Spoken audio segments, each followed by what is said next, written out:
Aqui a chave é quente.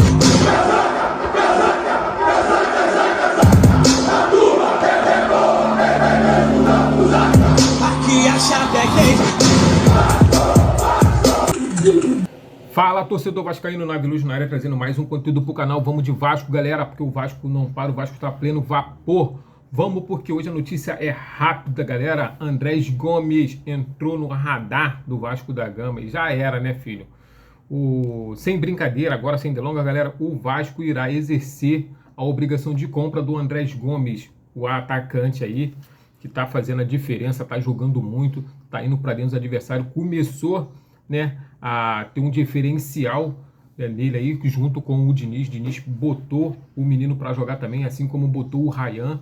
E o Andrés Gomes a mesma coisa, chegou tímido, né, nada de ir para cima dos adversários, e aí, né, o Fernando Diniz chegou, sentou com ele, conversou, assim como fez com o Ryan, e parece que o moleque mudou, né?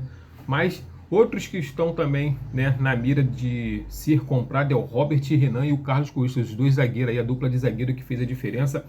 O Vasco também irá exercer, né, a obrigação de compra para poder estar adquirindo esses dois atletas. Então, né, até 2026 teremos aí Andrés Gomes, Robert Renan e Carlos Cuestas para o Vasco abrir os cofres e adquirir os jogadores em definitivo. Parece que também temos um outro jogador do México, Rojas, né, o meio atacante. O Vasco também já fez proposta, porém para empréstimo com obrigação de compra. Caso o jogador também venha, né, fazer a diferença em 2026, o Vasco poderá estar adquirindo o jogador no final do ano. Mas ainda não obteve resposta ainda do time do México para poder se vai aceitar ou não. Rojas está animado, querendo vir para o Brasil, querendo vir para o Vasco da Gama.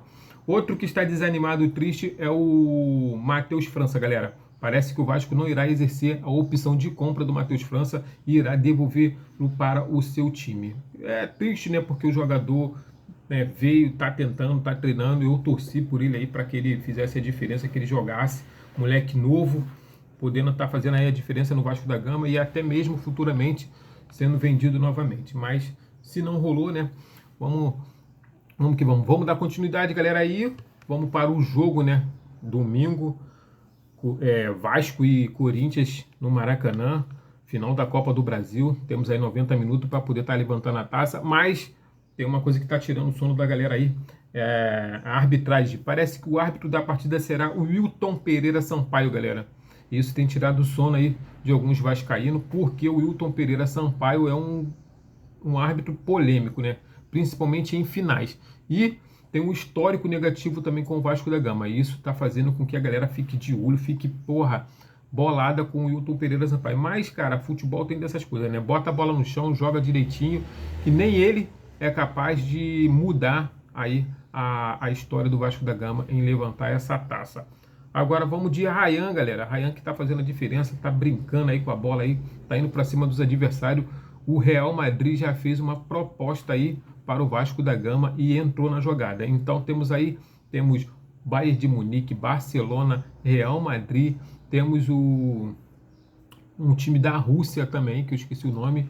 Então, cara, o moleque tá bem cogitado aí no mercado, tá? Parece que o Real Madrid ofereceu aí na casa dos, acho que é 600 milhões de euros, 60 milhões, 60 milhões de euros, não sei se procede, né, esse valor, até porque o Vasco botou 80 milhões, né, cara, e o Vasco sabia que não iria chegar nesse teto de 80 milhões, e o Barcelona ofereceu na época 30 milhões e deixaria o Ryan por 6 meses aqui, só pegaria ele em julho, mas parece que agora o Real Madrid entrando na jogada, então o negócio tá ficando estreito aí. Quem dá mais leva, né, galera? Agora, a última notícia é a melhor, né, porra? Porque vou te falar não, hein, galera. Lamac e Leila Pereira estão em conversas com o Pedrinho. Isso não é só minha palavra, entendeu? Já falei pra vocês, estou falando, estou trazendo esse conteúdo toda hora. Já estou ficando até chato de tanto que eu falo desse conteúdo, que a Crefisa está entrando no Vasco da Gama, está entrando pesada. Temos aí o Menor Wright que é a fachada de São Januário, que eles querem botar lá escrito o nome Crefisa. Possa ser também que esqueci o nome, Patrocínio Master na blusa possa ser Crefisa. Estão em negociação, entendeu? Estão dizendo aí que tem uma casa de aposta querendo entrar, mas, né, se eu não me engano, eu acho que é a casa de aposta que ofereceu 60 milhões ao Vasco da Gama, um negócio assim. Então, galera, eu não sei direito a respeito do valor do Ryan do Real Madrid, então esquece aquele valor que eu falei. Se eu não me engano, eu acho que é a casa de aposta aí que estão querendo, a mesma aí que está patrocinando o Flamengo, acho que é Betano, não sei, tá patrocinando, aqui patrocina o Flamengo, que é patrocinar o Vasco, e parece que está oferecendo 60 milhões. Vou apurar isso direitinho para poder trazer com certeza, com clareza, né, para vocês. Mas a respeito da Leila Pereira e do Lamaque, eu vou deixar para vocês aí, para não ficar só nas minhas palavras, né, porque eu sei que vocês não acreditam, né? O canal é pequeno, não é possível, tá querendo inventar, tá fazendo sensacionalismo, né, com a Crefisa, com a Leila, para ganhar like, ganhar views. Mas não é, pô. Eu tô trazendo aquilo que eu estou vendo e que sei que possa estar acontecendo. Já falei, já contei a história. Tem a ECAP, tem a Lindy Hall, que possui 31%. Parece que a ECAP já entrou em contato com o Vasco da Gama, junto com o Lamaque e Leila Pereira, para poder fazer uma negociação amigável. Ainda está, né, na justiça, porém, amigavelmente, eles já estão conversando, já estão fechando um pré-contrato de venda desses 31% que se encontra nas mãos da ECAP.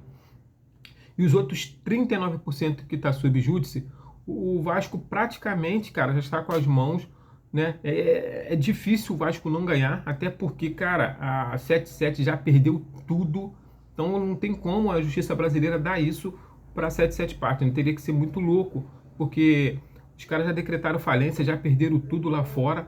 Não é possível que aqui no Brasil os caras venham conseguir lograr êxito, né, e sair com esses 39% debaixo do braço. Então as chances do Vasco reaver todas as ações é muito grande. E o Lamaque junto com a Leila Pereira estão de olho, até porque ela não fica mais no Palmeiras a partir de 2027. Aí acha que é longe? 2027 é logo ali, parceiro.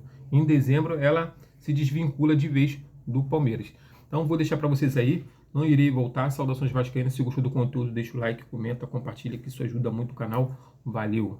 Bora falar agora sobre reuniões importantes para 2026. Como vocês sabem, a Leila Pereira, que é a presidente do Palmeiras e uma das donas da Crefisa, junto com o marido dela, o seu Lamaque, estão em negociações com o Vasco e com a ECAP. Nessas negociações, elas podem estar aí avançando ainda nesse final de 2025. A gente teve uma informação agora há pouco, que as reuniões podem estar sendo marcadas para a semana que vem, com um envolvimento maior da empresa americana ECAP. Pois é, nessa chegada do Vasco na final da Copa do Brasil, uma possível ida do Vasco para a Copa Libertadores do ano que vem, parece que podem acelerar esse processo aí de transferência das ações da ECAP para a Crefisa. Estamos falando de 31% que são de poder da ECAP e mais 39% que hoje estão numa disputa judicial entre o Vasco e a empresa americana, porém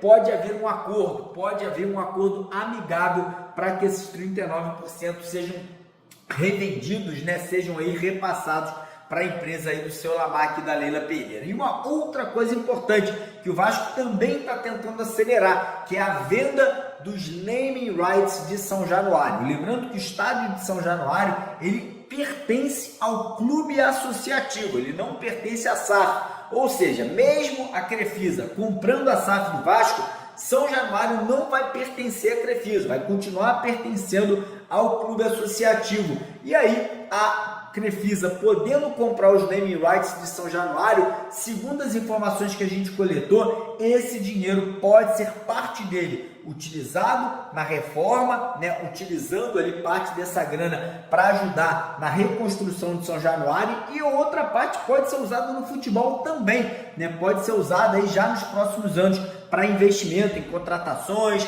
no CT Moacir Barbosa. Então é importante também que essas negociações possam avançar e que o Vasco aí possa ter um desfecho positivo aí dessa negociação com a Crefisa também. Beleza? Que o Vasco também já prepara e estuda a ideia de uma passagem de bastão, seja para Leila, para Crefisa, está nos planos. As conversas estão em andamento. Então o objetivo do Vasco nesse momento não é se estruturar apenas para 3 anos, para 1 ano, mas para ter um time sólido nesses 30 anos. Eu vou ficando por aqui, BTB Esporte sempre em todos os lugares. Saudações vascaínas, até o próximo vídeo. Valeu, galera. Vamos voltar.